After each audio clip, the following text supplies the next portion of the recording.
परवेज अलाई की कोई चाल नहीं थी, उसने 2 नंबरी की और उसने जो है वो खुद से पहले कहा कि मैं जो है वो एतमाद का वोट नहीं ले रहा, और उसने उन लोगों से जो उनसे नाराज थे, कोई तकरीबन 12-13 लोग, उनको कुरान पाक पे हलफ दिया कि जी आप मुझे एतमाद का वोट दे दें, मैं असम्बली नहीं तोड़ूंगा, और बाद में जो है उसने फिर असम्बली तोड़ी है। तो मेरा ख्याल है कि उसे जो है वो कुरान पाक की भी फटकार पड़ेगी और वो अपने अंजाम को पहुंचेगा जो उसने 2 नंबरी की है। इसके अलावा हमारा नंबर पंजाब में पूरा था, पूरा है, और तमाम लोग जो PMLN के थे वो मियां नवाज शरीफ की क़यादत में पूरी तरह से मुत्तहिद रहे हैं। और इंशाअल्लाह ताला अब पंजाब में जो इलेक्शन होने जा रहा है उसमें पाकिस्तान मुस्लिम लीग नून जो है वो एक मौसर किरदार अदा करते हुए कामयाबी और अक्सरियत हासिल करेगी। उस सिलसिले में आज जो है वो बुनियादी मामलात के ऊपर मोहतरम कायद से जो है वो गाइडेंस ली है। मज़ीद 1-2 मीटिंग्स होगी और फिर कायद मोहतरम की गाइडेंस के तहत जो है वो हम इंशाअल्लाह ताला अपनी इलेक्शन कैंपेन जो है वो शुरू करेंगे, और उस इलेक्शन कैंपेन में जो है वो मियां नवाज शरीफ साहब खुद भी शामिल होंगे। मरियम नवाज साहबा जो है वो नेक्स्ट वीक इंशाअल्लाह ताला वो पाकिस्तान जा रही हैं। किस तारीख को वापस जा रही है मरियम नवाज? मेरा ख्याल है कि नेक्स्ट वीक कोई 26-27 तक उनका प्रोग्राम बन रहा है। मियां साहब वापसी के हवाले से मियां नवाज शरीफ साहब ने वापस जाना है, और मियां नवाज शरीफ साहब इलेक्शन में पाकिस्तान मुस्लिम लीग नून की क़यादत करेंगे। बाकी उनके जाने से मुतल्लक जो मुख्तलिफ जो है वो लीगल फॉर्मेलिटीज़ हैं उसके ऊपर बात हुई है, उसमें जो है वो फर्दर भी जो है वो डिस्कशन होगी और उसके मुताबिक जो है वो इंशाल्लाह फैसला होगा। पंजाब में नाकामी का जिम्मेदार कौन है? देखिए, पंजाब में नाकामी आप नहीं कह सकते। मामला ये है कि एक आदमी कह रहा था कि जी मैं असम्बली 26 नवंबर को उसने ऐलान किया कि मैं तोड़ दूंगा, उसके बाद फिर उसने कहा जी मैं 17 दिसंबर को तोड़ूंगा, उसके बाद उसने कहा जी अब मैं 23 को तोड़ूंगा। तो ये गवर्नर का जो है ये कॉन्स्टिट्यूशनल राइट और जिम्मेदारी थी कि वो उसे वोट ऑफ कॉन्फिडेंस का कहते। वोट ऑफ कॉन्फिडेंस में उनके पास 191 लोग थे, उनमें से 5 लोग जो है वो नहीं आए। जो कुछ 6-7 लोग थे उनको कुरान पाक में हलफ दे के उन्होंने जो है वो उनकी नाराज़गी दूर की है। तो ये उनकी कामयाबी या उनकी नाकामी है, इससे हमारा कोई तल्लुक नहीं है। ये उनकी पार्लिमानी पार्टी थी, उनके अपने लोग नाराज़ थे, उनमें से कुछ 6-7 उनके साथ जो है वो राज़ी हो गए, बाकी नहीं हुए। देखें, मामला ये है कि जहाँ तक फेस देखने वाली बात है तो हमारा फेस या हमारी क़यादत का फेस तो हमारे लोगों ने देखना है ना। हमारा वहाँ पे 179 का फिगर है, और 179 का नंबर जो है वो सोमवार को भी पूरा था, मंगल को भी पूरा था, और बुध को हमारे वो लोग जो हॉस्पिटल एडमिट थे वो भी वहाँ पे। बिलाल बड़ाइच साहब जो पहले उन्होंने आपको वोट दिया था वो दूसरी तरफ चले गए। बिलाल बड़ाइच साहब जो है वो क्योंकि इंडिपेंडेंट थे, उनका अपने भाई खालिद बड़ाइच जो MNA है हमारे, उनके साथ झगड़ा है, और उसकी बुनियाद के ऊपर जो है वो, क्योंकि वो दोनों अब इकट्ठे नहीं चल सकते। बाकी जहाँ तक इस बात का तल्लुक है कि उनके लोग जो उनसे नाराज थे, उनके लोग उनसे नाराज थे, इस वजह से नाराज थे कि आप असम्बली ना तोड़ें। वो 12-13 लोग थे, उनमें से 5 लोग जो है वो नाराज रहे हैं, और उनमें से बाकी लोग जो है वो उन्होंने उनको कुरान पाक पे हलफ दे के राज़ी किया। लेकिन इससे क्या ये ज़ाहिर नहीं हुआ कि वो जो बेहुदा इल्ज़ाम तराशी करते थे कि जी उनको ख़रीदा गया है, हमारे ऊपर इल्ज़ाम लगाते थे, या वो कहते थे ये पॉलिटिकल इंजीनियरिंग हो रही है, ऐसा कुछ भी नहीं हो रहा था। मियां नवाज शरीफ साहब जो कि पार्टी के कायद हैं, वोट उनका है, सपोर्ट उनकी है, उनकी वापसी बिल्कुल ज़रूरी है। उनसे यही जो है वो पहले भी पार्टी की तरफ से भी अर्ज़ किया गया है, आज भी यही बात हुई है, और मियां नवाज शरीफ साहब गैर वो तैयार हैं। वो उनका भी दिल यही है कि जितनी जल्द हो सके वो अपने लोगों साहब गैर जमहूरी क़ुव्वतों का तहगा पाकिस्तान की हिस्ट्री में आज तक कभी भी इलेक्शन हुए हैं तो उनका किरदार हमेशा वाज़ह है। क्या आपका क्या ख्याल है पंजाब और KP में या जो आगे इलेक्शन होंगे क्या उसमें वो न्यूट्रल रहेंगे?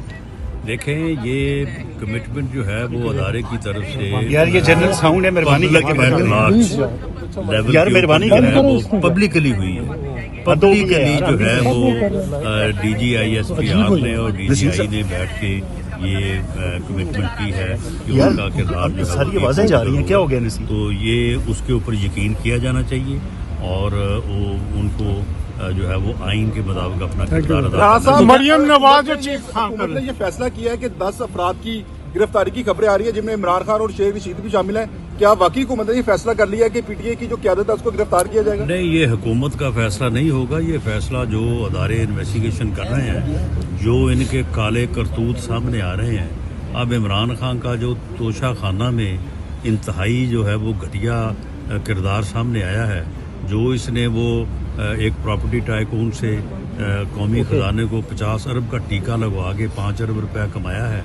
तो ये केसेस जब इन्वेस्टिगेट हो रहे हैं, राइप अप हो रहे हैं, तो फिर उसके ऊपर जो है वो अगर ये लोगों की गिरफ्तारी बनती है तो अदारों को गिरफ्तार करना चाहिए। राना साहब, अगर गैर जमहूरी कुव्वतें एक सेकंड यार, शाहिद खान अब्बासी साहब के हवाले से खबरें हैं क्योंकि इख्तलाफात हैं उनके, आप इस हवाले से क्या कहेंगे? क्या वो कोई इख्तलाफात नहीं है, बिल्कुल वो शाहिद खान अब्बासी साहब पूरी तरह से कमिटेड है और पार्टी के। राना साहब, अगर गैर जमहूरी कुव्वतें एपॉलिटिकल हो गई हैं तो शाहिद असलम को FIA ने क्यों गिरफ्तार किया? और आपकी जब हुकूमत अपोजिशन में थी तो आप यही कहते थे कि जी PTI के अंदर साफियों के साथ ये होता है, सिर्फ बाजवा साहब के एसेट लीक करने पर शाहिद असलम को गिरफ्तार किया गया, तो आप कह रहे हैं गैर जमहूरी कुव्वतें सुन लें। जी शाहिद असलम साहब जो एक यानी प्रोहिबिटेड डेटा जो है वो लीक हुआ, वो FBI के जो लोग पकड़े गए उन लोगों ने बयान दिया ड्यूरिंग इन्वेस्टिगेशन कि उन्होंने ये डेटा जो है वो शाहिद असलम साहब को बेचा है। उनके उस इंकशाफ की बुनियाद के ऊपर शाहिद असलम साहब को शामिल तफ्तीश किया गया, लेकिन उस तफ्तीश में उनके कानूनी हकूक़ का ख्याल रखा गया, उन्हें इज्जत और एहतराम से रखा गया, उन्हें अदालत में पेश किया गया। अदालत इस बात के सही या गलत होने या सही होने का जो फैसला। उनकी गिरफ्तारी आपके इल्म में थी? देखिए, मेरे इल्म में थी, लेकिन मामला यह है कि मैंने इस बात को इंश्योर किया कि ड्यूरिंग कस्टडी उनके साथ जो है वो उनकी हैसियत और मर्तबे के मुताबिक जो है कानून के मुताबिक सलूक हो और वो केस जो है वो मेरिट को। राना साहब, इस वक्त ये कहा जा रहा है कि पंजाब हाई कोर्ट से रिलीफ मिल रहा है। पहले किरदार साकिब निसार साहब अदा करते रहे हैं, कुछ जजेस के बारे में ये कहा जा रहा है कि उनको मुसलसल रिलीफ दिया जा रहा है, और एक जो सूबाई वजीर थे पंजाब के, उनके रिश्तेदार भी मौजूद हैं। क्या आप समझते हैं कि इस सारी सूरत हाल में सहूलतकार अभी भी हैं इमरान खान के, जो और एक इदारा अभी भी न्यूट्रल नहीं हुआ? आपकी बात जो है वो दुरुस्त है, लेकिन मैं मोअज़्ज़ज़ जजेस साहब के हवाले से जो है वो स्पेसिफिक बात तो नहीं करूँगा, लेकिन हम उन्हें चाहिए, मैं समझता हूँ कि मुअज़्ज़ज़ अदलिया को भी, कि इस किस्म की होने वाले जो तहफ़्फ़ुज़ात हैं उनके ऊपर जो है वो तवज्जो दें और इनको दूर किया जाए। राना साहब, मरियम नवाज साहिबा सूबाई असेंबली के जो इंतखाबात हो रहे हैं उसमें हिस्सा लेंगी? जी, न सिर्फ हिस्सा लेंगी बल्कि नहीं, यानी इलेक्शन लड़ेंगी पंजाब असेंबली का? देखिए, ये फैसला तो खैर आगे जाके होगा, सर अभी किया नहीं फैसला सर, लेकिन इस इलेक्शन कैंपेन को जो है वो लीड करेंगी। नहीं, अभी तो कोई शेड्यूल जारी नहीं हुआ। 3 महीने में इलेक्शन होने ना सर, सभी तो टूट गई। हो सकता है 3 माह में ना हो। अभी भी इलेक्शन नहीं होने, अभी भी आप समझते हैं कि इलेक्शन मशकूक है, 3 माह में ना हो? देखें, आइन में ये दर्ज है कि 90 दिन में इलेक्शन होने चाहिए, लेकिन आइन में कुछ चीजें और भी दर्ज है। राना साहब, मुल्क में जो सियासी इलेक्शन हुए तो इंशाल्लाह क्या मरियम नवाज वज़ीर आला पंजाब बन सकती हैं? पहली खातून वज़ीर आला पंजाब मरियम नवाज हो सकती हैं? क्यों नहीं बन सकती वो? राना साहब, क्या ये हुकूमत क्या ये सोच रही है? इस बारे में कोई पार्टी ने फैसला नहीं किया। जब पार्लिमानी पार्टी वजूद में आएगी वो इस बारे में फैसला। राना साहब, क्या हुकूमत ये सोच रही है कि इकोनॉमी की जो सूरत हाल है उसको सामने रखते हुए इलेक्शन को आगे, जिस तरह आपने कहा जी आइन में ये है कि 90 रोज, आइन में ये भी है कि 6 माह के लिए हुकूमत या PMLN कोई ऐसी सोच नहीं रखती, और हम बिल्कुल इलेक्शन लड़ने के लिए तैयार हैं, लेकिन बाकी जो आइनी और कानूनी मामलात हैं वो जिस तरह से हैं उस तरह से हल होंगे, और वो हल करना इलेक्शन कमीशन। मुल्क में जो क्या PMLN ने मियां नवाज शरीफ ने कहा कि हमें सुनने में आया कि कुछ रहनुमाओं के ख्याल में जो पार्टी का आइंदा इलेक्शन में कामयाबी का सेहरा उसे मियां नवाज शरीफ का वहाँ होना लाजम व मलजूम है? क्या उनसे कहा गया कि ये बात दुरुस्त है कि हमारी कलेक्टिव राय ये है कि मियां नवाज शरीफ साहब का वहाँ पे इलेक्शन के मौके पे पार्टी को लीड करना जो है वो कामयाबी के लिए जरूरी है। लेकिन साहब, उनके आपकी केसेस अभी तक उनके केसेस के बारे में कोई पेशरफ्त नहीं हुई। उनके जो मरियम नवाज साहबा की जो एक्विटल हुई है 6 में से 5 पॉइंट मियां नवाज शरीफ से रिलेटेड है और उनको वो एक्विट करते हैं, लेकिन अभी तक वफाकी वजारत कानून ने अभी तक ये चीज़ें आज भी डिस्कस हुई हैं और इंशाअल्लाह ताला इनके ऊपर जो है वो कोई बेहतर फैसला और बेहतर तरीकाकार जो है राणा सुना है साहब, कि आपकी दिसंबर में आपकी पार्टी में कुछ लोगों को इतराज इंट्रा इलेक्शन भी आपकी पार्टी के अंदर हो रहे हैं, इसमें कोई हकीकत है? जी मरकजी कौंसिल का इजलास आपके इल्म में है कि वो ड्यू है और मरकजी कौंसिल का जब इजलास होगा तो उसमें पार्टी इलेक्शन जो है वो होगा। मियां नवाज शरीफ अगले वजीर आजम के कैंडिडेट होंगे आपकी पार्टी की तरफ से? राणा साहब आज के इलेक्शन लड़ेंगे। आज का जो मशावरती अमल था उसमें प्राइम मिनिस्टर साहब भी किसी तरह शरीक हुए, वो टेलीफोनिक रब्ता या उन्हें आगाह किया गया था जो आज बातें तय हुई हैं या किया जाएगा? मेरा नहीं ख्याल कि इस बात का वो आपसे कंसर्न है। राणा साहब, इमरान खान के जो नाहली का केस, जो ये केस जो इमरान खान का आया हुआ है, आपका क्या ख्याल, इसका फैसला इलेक्शन से पहले आ जाएगा और क्या वो नाहल होंगे? आना चाहिए। कैरियन इस किस्म के यानी इस फितने को वोट की ताकत से पाकिस्तान की सियासत से आपका क्या ख्याल है वो नाहल एक होंगे? और अहम चीज, ये वो की तार राणा साहब उनकी एक नाजायज बेटी की बात की जाती है इमरान खान साहब की, जो अदालत में भी मामला है, टेरियन वाइट, जिनकी गाइड जो है जो पैटर्न थी वो जमाइमा साहिबा थी, उनके डॉक्यूमेंट भी आए।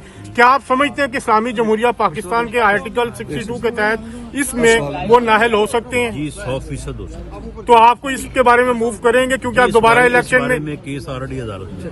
तो अभी जब वो इलेक्शन लड़ेंगे अपने आप सूबाई असेंबली का इलेक्शन लड़ेंगे? ये जब वक्त आएगा तो पार्टी जो फैसला करेगी उसके मुताबिक। राणा साहब, अभी जब दोबारा इलेक्शन होंगे 33 सीटों पे 35 पे वो इलेक्शन लड़ने जा रहे हैं, इमरान खान साहब कह रहे हैं कि आप उनके कागजात नामजदगी इस बुनियाद पर चैलेंज करेंगे उनके उस टेरियन वाइट के हवाले से? बिल्कुल चैलेंज। बहुत शुक्रिया जी।